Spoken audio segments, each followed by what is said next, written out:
Good morning. Welcome to Coffee and Conversations with Lieutenant General Mary O'Brien. Before we begin, we'd like to share a video from our sponsor, SAIC.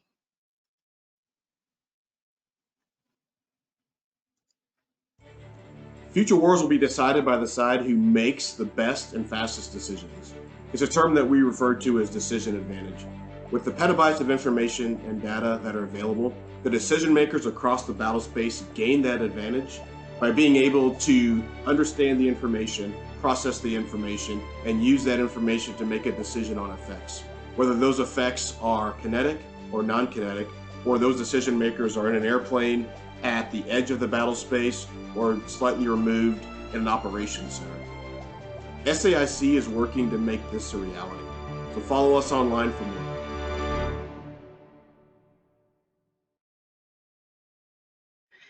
And now please welcome INSA President Suzanne Wilson Heckenberg.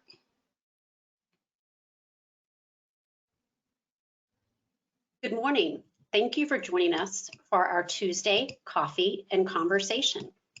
We're pleased to welcome one of the community's top leaders this morning. I hope to make today's program as interactive as possible. So please submit your questions through the Q&A box on the right side of your screen. We have nearly 500 virtual attendees registered today, and we'll do our best to get to your questions. We are pleased to welcome members of the press to today's program. So as a reminder, this program is on the record and will be available for viewing on our website within the next couple of days. And finally, I would like to thank our sponsor, SAIC, for their critical support of today's program. Now, I am pleased to welcome Vinnie DeFranzo, Senior Vice President for Air Force and DoD Agencies and Commands for SAIC. Vinnie, over to you. Thank you, Suzanne. I would like to thank INSA for hosting this program. This is a great opportunity. SAIC is a longstanding supporter of INSA. About 1/4 of our business is actually in the IC or related to the DoD C5ISR mission. So this is a very valuable forum for us as it is for the other partners and attendees. It's an exciting time to be in this business, especially with the continued focus on the peer threat and the renewed focus on really emphasizing speed of getting capability out into the field. And I know General O'Brien will probably touch on some of those topics. Just to highlight some of General O'Brien's responsibilities, Lieutenant General Mary O'Brien is the Air Force's Deputy Chief of Staff for ISR and Cyber Effects Operations. In this capacity, she is responsible both to the Secretary of the Air Force and the Chief of Staff of the Air Force for policy formulation, planning, evaluation, and leadership of ISR, of the Air Force's ISR and cyber effects capabilities. As the Air Force's Senior Intelligence Officer, she is responsible both to the DNI and Undersecretary of Defense for Intelligence. In this role, she leads 6 directorates, supports a 73,000 person intelligence and cyber operations enterprise, and she manages a portfolio worth over $72 billion. As you would imagine, General O'Brien has had a phenomenal career. I just want to highlight a couple of highlights. She is a fellow Air Force Academy graduate, and she went on to become a 4-time commander from squadron level up through numbered Air Force, all intelligence organizations. She served as the Director of Intelligence, both for Air Force Space Command and U.S. Cyber Command. She deployed for Operation Allied Force and then went on to be the Deputy Director of Intelligence for INSA, for ISAF, got that backwards, over in Afghanistan. Slight difference there. Interspersed with all that operational experience were multiple Pentagon tours, both air staff and joint staff. So General O'Brien comes to this role armed with a great mix of operational, field experience as well as joint and staff experience to be the Air Force's senior intelligence officer. So General O'Brien, welcome, and Susan, back to you. Thank you, Vinny, and thanks again to SAIC. So, General O'Brien, I enjoyed our conversation last week, getting to know you personally and a little more about your background. And you've held quite a few senior positions and come in contact with mentors and colleagues that likely have helped define your leadership style and you personally as a leader. Could you share with our virtual attendees who some of those folks are and what you gleaned from them? Sure. Thanks, Suzanne. Look forward to today, this snowy day. So we're all products of our experiences, and in 32 years, I've accumulated a lot of experience. For me, the greatest influences are the people and the relationships. And so when I came into this position about 14 months ago, I looked around and I saw a lot of familiar faces, both among my 3-star service counterparts, inside the Air Force and the IC. For example, Scotty Barrier was the Army G2, and now as the director of DIA. We worked together in Afghanistan for, as we mentioned, a year, 2014 to 2015, a really big year with election drawdowns and things like that. Laura Potter's now the G2. Her and I served together on the Joint Staff J2 as lieutenant colonels. Lori Reynolds and I were at Cyber Command together. General Jeff Cruz was in USDI Warfighter Support when I took over. Now he's at ODNI.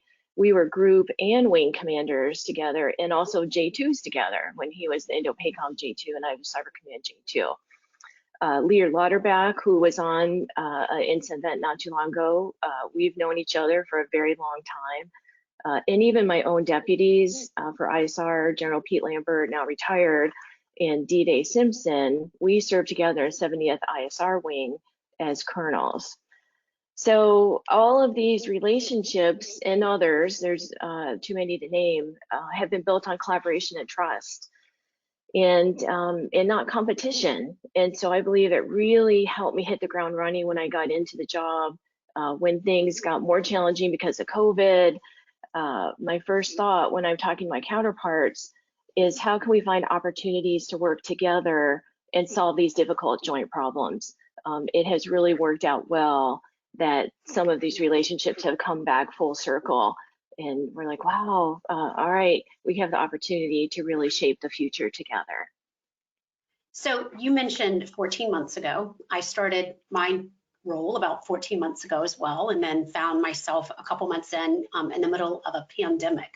How have you been able to connect with your colleagues and the workforce there in this environment where often, those in-person connections are very difficult to establish?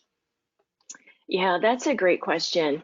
When I first got into the job, I had laid out my my strategy to get out and see the field. I was going to visit each MAGCOM, and I'm lucky that I started in reverse order of the MAGCOMs I have had the least experience with. And so went to AFSOC in person, one of my first visits, Air Force Materiel Command, one of my first visits, and Air Mobility Command. But then we were kind of locked down. And after a brief time, when we realized this is going to be enduring, we started scheduling the virtual MAGCOM visits. And so when General Brown took over and he said, tell me how, about your engagement with the MAGCOMs, I could say I have either visited in person or virtually all the MAGCOMs to talk about their intel and cyber requirements. Also, NASIC falls underneath me. I ended up doing the outgoing change of command virtually. I did the incoming change of command virtually. And despite my intent to get there in person every quarter and recognize airmen, we've been doing quarterly visits. And so now we're rolling out our wing visits. And that's working well for the mission perspective. What it's not able to do is replicate my ability to really talk to the airmen coin airmen, recognize airmen, thank airmen in person for the great work that they're doing. So I will be very much looking forward to being able to get back on the road and have those face-to-face interactions. Well, you indicated your gratitude to them on this webcast, so we will have this available on our website in the coming weeks. Yes. So you mentioned you visited first the MAGCOMs that you were sort of you had the least amount of experience with. That's a leadership tool in itself. I think often human nature is to approach entities that you're more familiar with or more comfortable with, and then work your way down. So that's a leadership lesson I think we can all learn from. You may have one of the longest titles in the Joint Staff community, but what does the HQ USAF A2A6 portfolio actually encompass? And then how has the merger of the A2 and A6 impacted the Air Force? And more specifically, how the service intersects with the IC. And I know those were three kind of rapid fire questions, but if you could dissect them for us, we would really appreciate it. Sure. So the A26, and that's useful because while some other services have also done some combination of intel and cyber functions, we've all done it a little bit differently. So in the Air Force, our ISR and cyber effects is the combination of our traditional ISR portfolio, as well as combat communications or expeditionary communications, spectrum management, and cyber operations. So we're the lead for our ISR and cyber warfare oversight policy and guidance, but also the functional community lead for the majority of our ISR and cyber workforce. So that 73,000 member ISR and cyber enterprise. Back in October, the Air Force Spectrum Management Office that manages spectrum for the Air Force transitioned from Air Combat Command to the A26. So that's now part of our organization. And as I mentioned, we also oversee NASIC, which is responsible for foreign air and space and our specialized intelligence. And then, of course, delegated by the Secretary of the Air Force to serve as the Air Force head of the intelligence community. And so what do we not do with cyber? So Ms. Lauren Knausenberger is our Deputy CIO for the Air Force. She's responsible for our NIBR and SIBR connections, our enterprise IT as a service, and then we share some oversight with things like crypto modernization and things like that. And so the merger. When I first took over, I did my first town hall with my headquarters staff, and I feel like if I had said, if you are an intelligence professional, raise your hand, that this half of the room would have raised their hand. And if I would have said, and who's my cyber workforce, this half of the room would have raised their hand. And so it's been more than 2 years. It was really created out of the need to have less stovepiping and integration.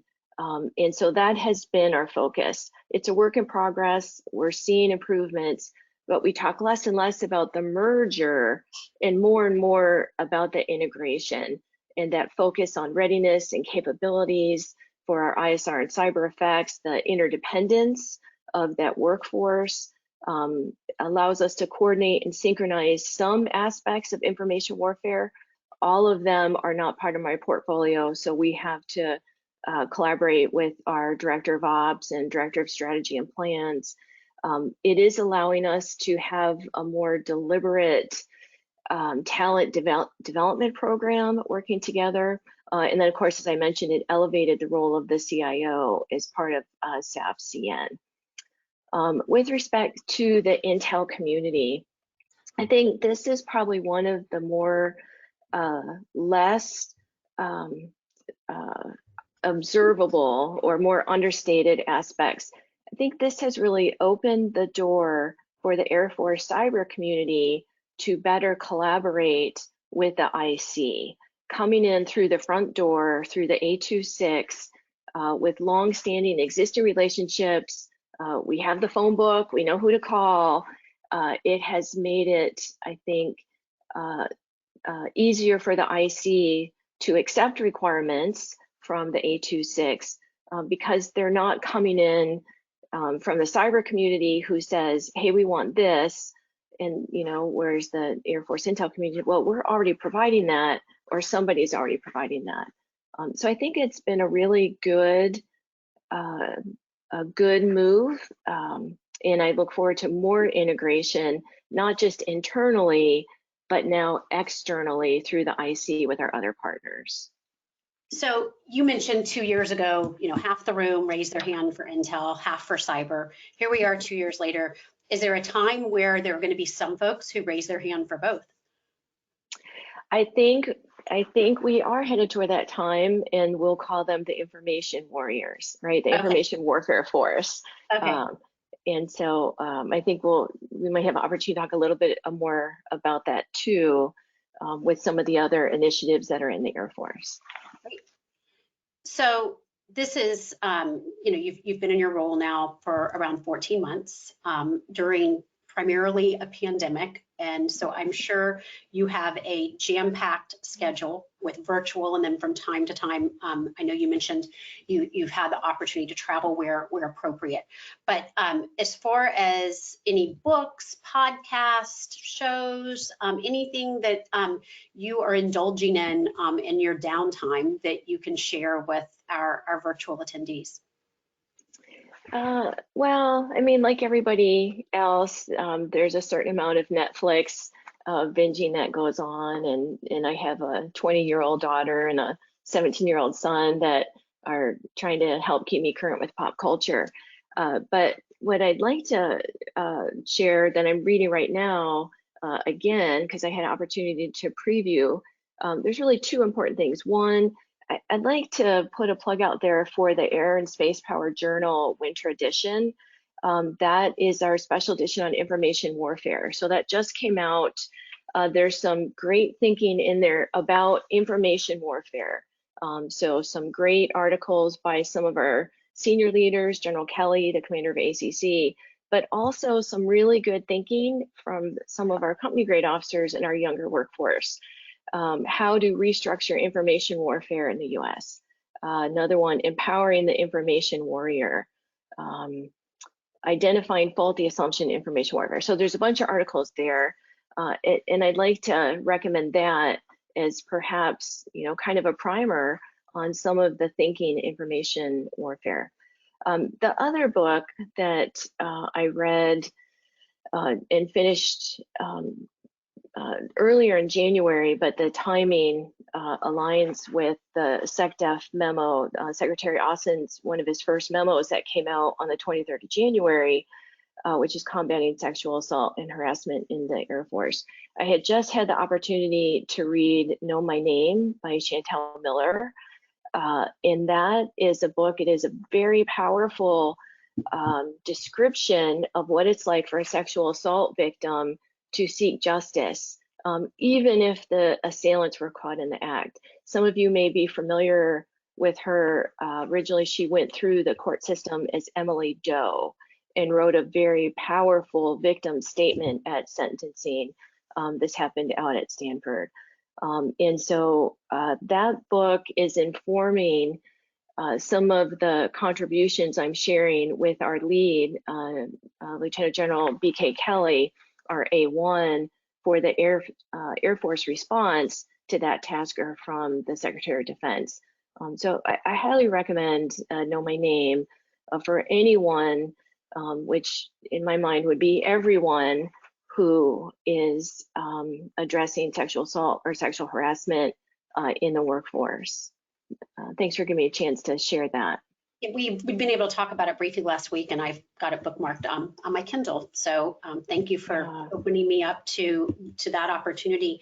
So last September, General Charles C.Q. Brown Jr. took over as the Air Force Chief of Staff and published several strategy documents. And how has his Accelerate, Change, or Lose paper impacted the Air Force, and how has the A2, A6 responded to those 4 action orders? Right, and so Accelerate, Change, or Lose was one of General Brown's very first actions when he took over as the Chief of Staff. And so this framework that he has set for us and is providing a strategic approach for our force going forward. There's kind of 4 central ideas that are informing the conversations we're having. Uncontested Air Force dominance is not assured. Good enough today is going to fail tomorrow. We must collaborate within and throughout the joint force to succeed. And then empowered airmen can solve any problem. And so with that framework, then he did send out the 4 action orders to provide the how. How does he envision us tackling the challenges of those 4 things I just listed? Action order A talks about airmen, the people first approach. How does the Air Force need to train and manage, retain our talent? What should we incentivize? The bureaucracy, I don't necessarily like the title of the bureaucracy action order as much, because I think it implies something different. It's really about speeding up decision making. How can we make decisions more rapidly? How can we include inputs from all of the stakeholders? As General Brown likes to say, let's have the meeting after the meeting in the meeting. And then I would add, with all the people who need to be in the meeting. And then his competition action order is to how do we understand our competitors, their ambitions, their ways of war, how are they organizing, training, and equipping their force of the future. And then action order D is for design, the future design. How are we going to provide the nation with a flexible, affordable, congressionally supported force structure going forward? And so for A26, that has provided a perfect construct for us to focus our actions, both under the current national defense strategy that we're implementing, but also to rapidly adapt to the new administration, Secretary Austin's new guidance for us as well. I think that foundation is going to allow us to prepare our force for whichever priorities we see coming toward us in the future. That's helpful. So I have a couple more questions of my own, but I am going to sprinkle them with our audience questions as well. Jen Sabata of Mission Tech Solutions. Hi, Jen. Jen is a former Air Force Headquarters ISR staff officer and good friend of INSA. She wants to know what are the biggest challenges facing the Air Force ISR and cyber effects operations community. Right. Well, I think there's a lot of challenges, but I would say the short-term challenge right now is preserving our capability in our workforce, protecting our workforce through the pandemic. A lot of our workforce is being faced with significant challenges, whether it's kids that are being homeschooled, whether they're at risk, have factors that make them more vulnerable to the horrible effects of COVID. And so really shifting our mindset that we can afford the risk of some short-term reduction in productivity in order to preserve our long-term readiness and the expertise that has developed over time. And so that is, that to me is the most near-term challenge. And if I don't come up with some creative ways to address that challenge, then we will not be postured to address some of the other challenges that we're facing as well. Some of those, again, laid out in General Brown's competition action order. That's helpful. So, we've talked a little bit about your background and how your background has impacted you as a leader. And at INSA, we've held several events over the years on the role STEM plays in future leaders of the intelligence community, as well as liberal arts. There's room for a diverse background and academic focus within the IC. But if folks will look behind you, they will see some musical notes. They will see a periodic table but it's not a standard scientific periodic table. Can you share with our virtual attendees a little bit about the meaning of both of those? Sure. So I have a chemistry degree, and I still remember fighting to get into the intelligence career field because they didn't see how chemistry and intelligence would go together. We had to interview only, a certain number, half a dozen or so people could come in that career field. And I remember the word like analysis is analysis. And so for me, this is my periodic table of music genres, and it's a nice blend. My son and I take saxophone lessons in this room. He's been playing for years. I had a New Year's resolution about 3 years ago that I wanted to use a different part of my brain. And so now I've been taking saxophone lessons. I'm probably about a 10th grader now. So when I saw this, the periodic table of musical genres, I thought, oh, that's a perfect blend of my chemistry nerdiness with this new, foray into music and art. I do think we need all of that, the STEM and the liberal arts, in order to be successful in the work that we do. And I think we've made great strides, but I think we still have a ways to go. There's certainly always room for improvement. So I have a question here from Marcel Lettre from Lockheed Martin. Hi, Marcel. He wants to know, how can the intelligence community best support the Air Force's contributions to joint all-domain operations? I think right. It's AI. Anyway, yes. So I think the first step is going to be the data. How do we share data? How do we communicate what data we need? And then how is that data going to be easily analyzed? And multiple people are going to want to analyze the data for different reasons. The combatant commands are going to want to analyze data for near-term indications and warning, and have as much advance notice as possible. Other people are going to want to analyze the data for future trends. Where do we need to go in the future? And so that we had a great opportunity to partner with, again, General Jeff Cruz on a intelligence community JADC2, the Joint All-Domain Command and Control.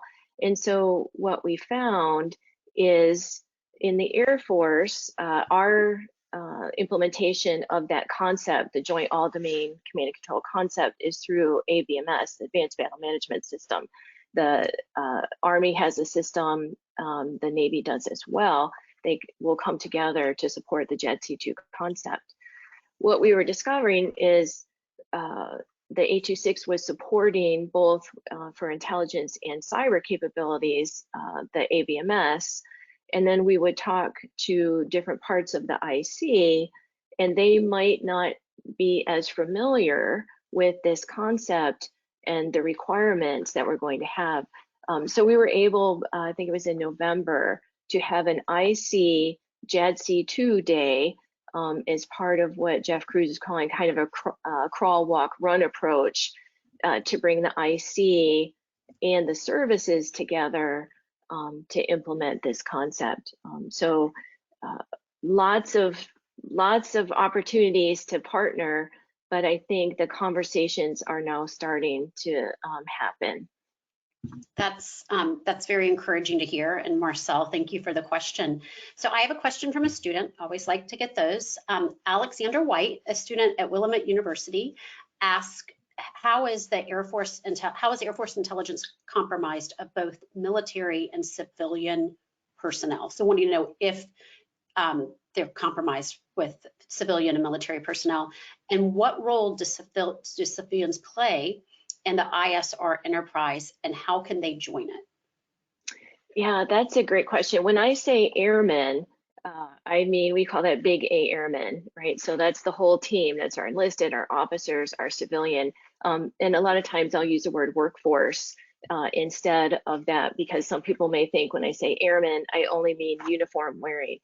we absolutely it's a partnership between our uniform wearing and our civilians, and they serve as analysts, budget analysts, regional experts, all sorts, and same thing on the cyber side as well.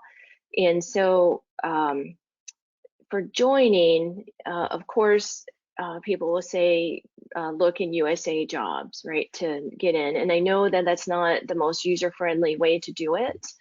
And so we frequently try to let people know when we're advertising jobs in USA Jobs. So for civilians, that is usually the way in.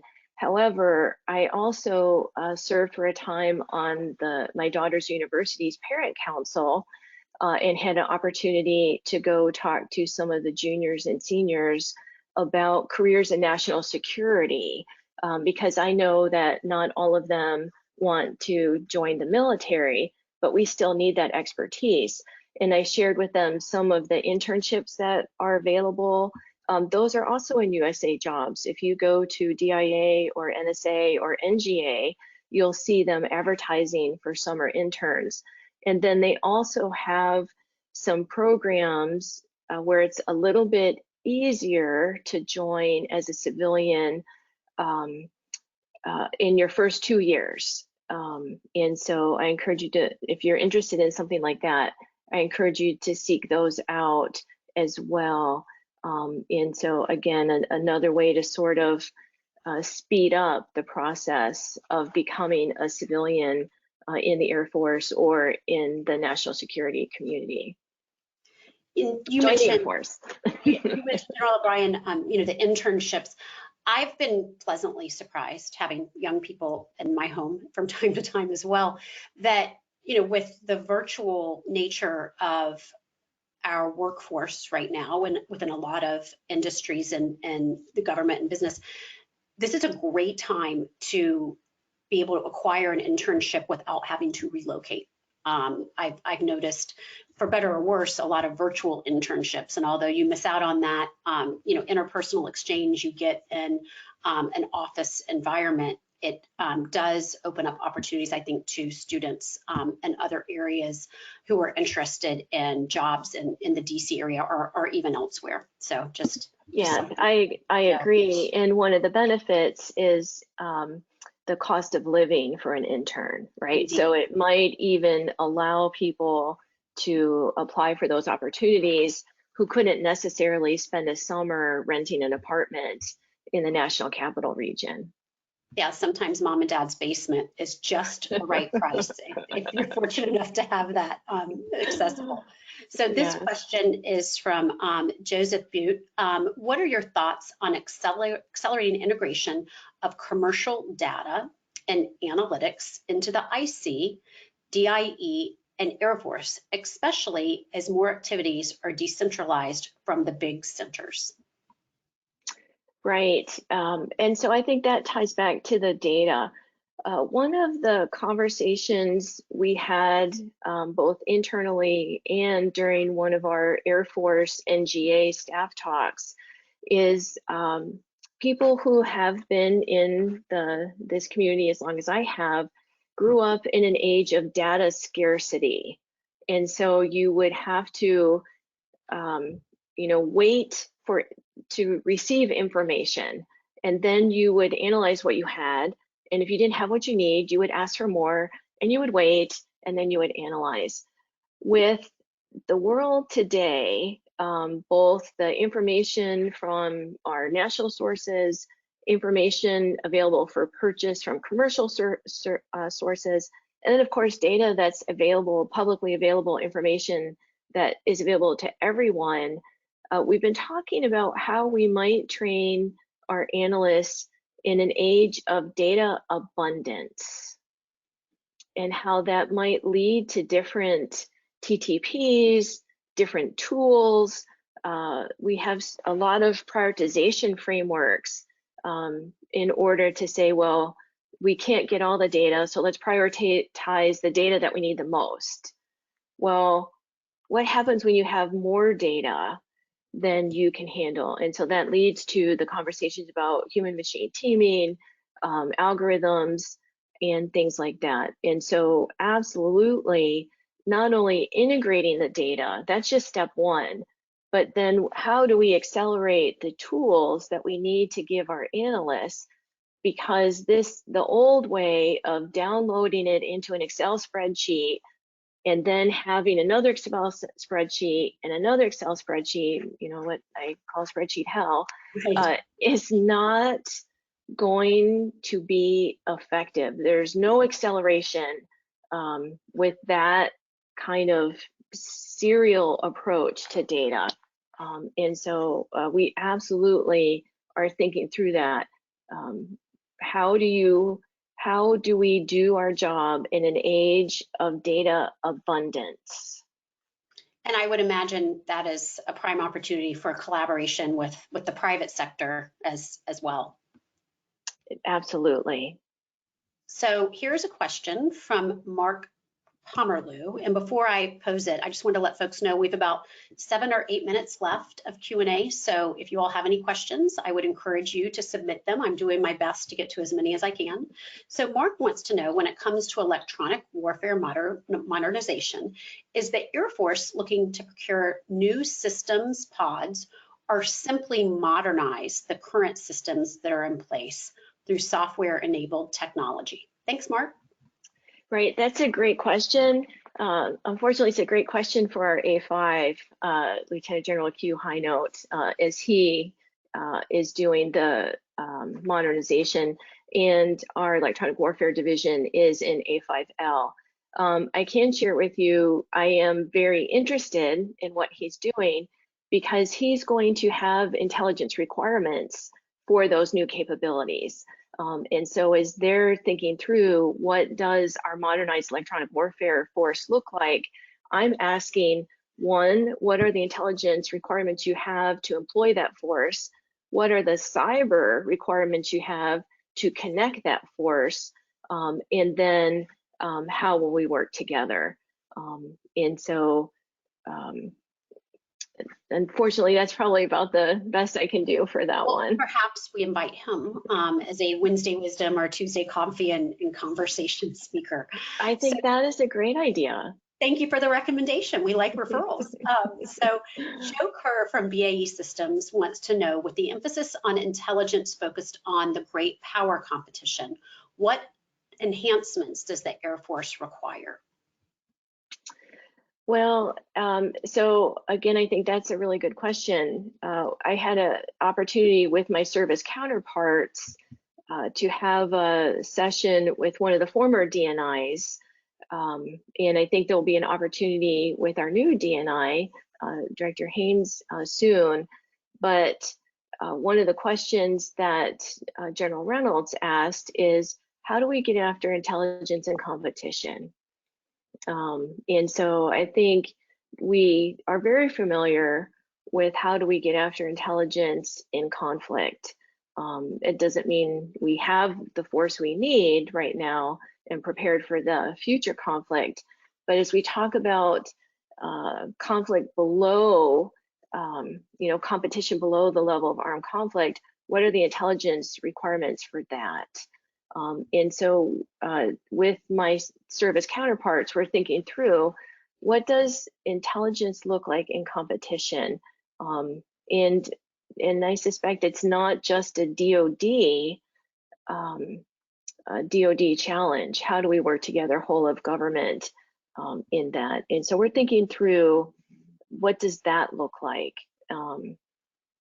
And very interested in ideas and people who want to help us solve that. We don't have all the answers in the Pentagon. Thank you for your candid response. So here is a question from Admiral Tony Cothran. Tony, glad you could tune in today. He said, given your answer on data abundance, do you foresee creating data managers similar to today's collection manager sometime in the future? I don't know. We've created some fellowships for data scientists. So I'll share a quick vignette. Our vice chief asked former Vice Chief General Wilson said, how many data scientists do we have in the Air Force? And the A1 people went away, and after a while they came back and they said, 423. And he said, really? And they're like, well, we don't really know, but we did a search on people who have data in their duty title. Well, that was a few years ago, and we realized we don't have data scientists to help us think through this. And so now how do we create the experts? They created the position of the Chief Data Officer with Eileen Vidrine. And so now she is in the middle of a lot of efforts to work through that. And that, that applies for our personnel system, our logistics system, our maintenance systems, as well as our cyber and intelligence requirements. And so that could be collection managers of the future might end up being some spin-off of perhaps a data scientist. We're going to need help from people who are part of INSA, industry, other creative thinkers, perhaps today's collection managers, right, who are saying, wait, this way you taught me 15 years ago is not working. I think that's definitely an intriguing concept for us to explore. Well, so for any students tuning in, I would encourage them to explore a data science curriculum. I think that the time is now. So one final question. Here at INSA, we've created a diversity with inclusion steering committee, really to look at our organization and what we're doing to help develop and encourage a more diverse pipeline within the intelligence community, not just this year, but well into the future. Can you talk a little bit about your focus on diversity and inclusion there at the Air Force? Yeah, absolutely. I think it's clear diversity, equity, inclusion are critical to our success going forward. It's a national security imperative. It's in the D&I's principles for professional ethics. Many research studies. One of my AO says, again, my STEM background, research shows that diverse teams, are smarter, right? They focus on the facts, they process the facts more carefully, they're open to more innovative solutions, better return on investment, more efficient use of resources. So in the A26, we're addressing this in several ways. I've been fortunate to work several initiatives as the General Officer Champion for the Women's Initiative Team, which is part of a SECAF-sponsored barrier analysis working group. And so taking some of the experience from being involved in those efforts, I created a diversity inclusion office in the A26 that reports directly to me. It's led by a Colonel Select and a Senior Master Sergeant. We have a draft diversity inclusion strategy that I intend to release this month. And so together, we're looking all the way from recruitment to retention of our cyber and ISR airmen, to actually look at the demographics across a career. What are the barriers that are faced along the way? As an Air Force, we've created more scholarships at historically Black colleges and Hispanic serving institutions.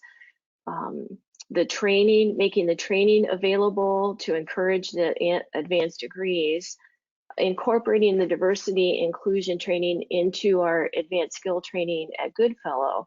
That's going to happen with our ISR 300 and one of our senior NCO courses, and I'd like to do the same thing on the cyber side.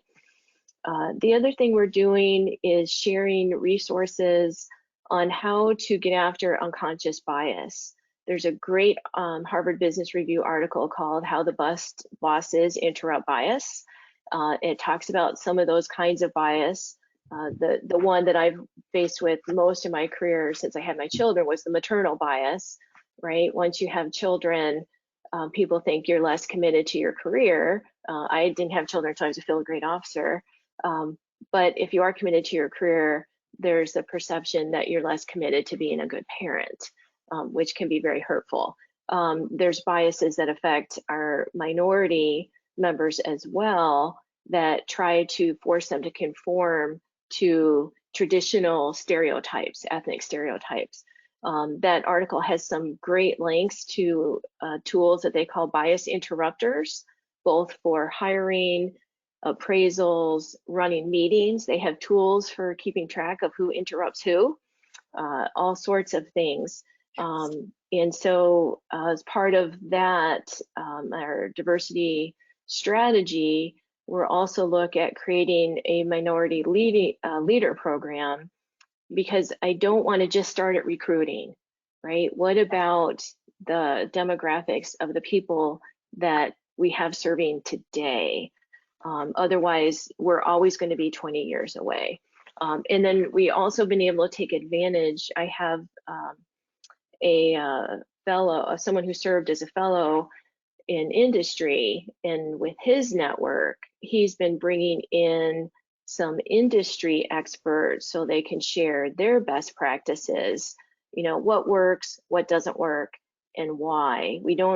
I don't want to spend a lot of time going down the wrong path for something that's not going to produce the results we're looking for. And I feel like I have the top cover and examples in the leaders like General Brown and Secretary Austin. They've made it very clear that diversity and inclusion is going to be a priority. And I feel like A26, we're perfectly postured to follow their lead and guidance in this area. Well, that's very encouraging. And given INSA's focus as well, perhaps there are some ways we can work together and collaborate down the road on. I would absolutely like to do that. These important initiatives. So really appreciate your taking the time this morning to join us on this snowy day here in Virginia, and look forward to maybe engaging you in future conversations here at INSA in the coming year. Oh, thanks, Suzanne. It's been great to be here. I appreciate SAIC sponsoring. I appreciate INSA continuing these events under COVID conditions, and I think they're super valuable and will create the opportunity for more collaboration and partnership. Thank you very much. You have a wonderful day. You too. For all of you all watching online, I just want to say thank you again for joining us, and also thank you to SAIC for their support of today's programming. Looking ahead real quick, February 11th, we'll be holding a leadership luncheon honoring new DI Director Scott Barrier. And then on February 17th, I don't have favorite children, nor do I have favorite events, but I do really enjoy this one. We will host our annual Achievement Awards ceremony, where we will be honoring 6 extraordinary early to mid-level professionals in the national security, intelligence, and homeland security communities. We're delighted that NGA Deputy Director Stacy Dixon will be joining us that evening as our keynote. And then closing out the month on the morning of February 23rd, I'm looking forward to hosting a coffee and conversation with Rita Sampson, who is the Chief IC Equal Employment Opportunity and Diversity Officer for ODNI. And then later that afternoon, our foundation, INSA does have a 501c3 foundation, will be launching the first of a 3-part series of videocast and then podcast focused on remote work trends. This first program features former NSA Executive Director Harry Coker and Advantis Federal CEO Andy Maynor. They will be participating in this moderated conversation with our partner Clearance Jobs and Senior Editor Lindy Kaiser. And then on February 24th, we will welcome Bill Lietzau, who is the Director of the Defense Counterintelligence and Security Agency, to our Wednesday Wisdom program. Really appreciate everybody tuning in this morning. And please just take a moment, fill out our survey that's going to pop up. We really do value your feedback. And this concludes today's program. Please stay safe and healthy and have a good day.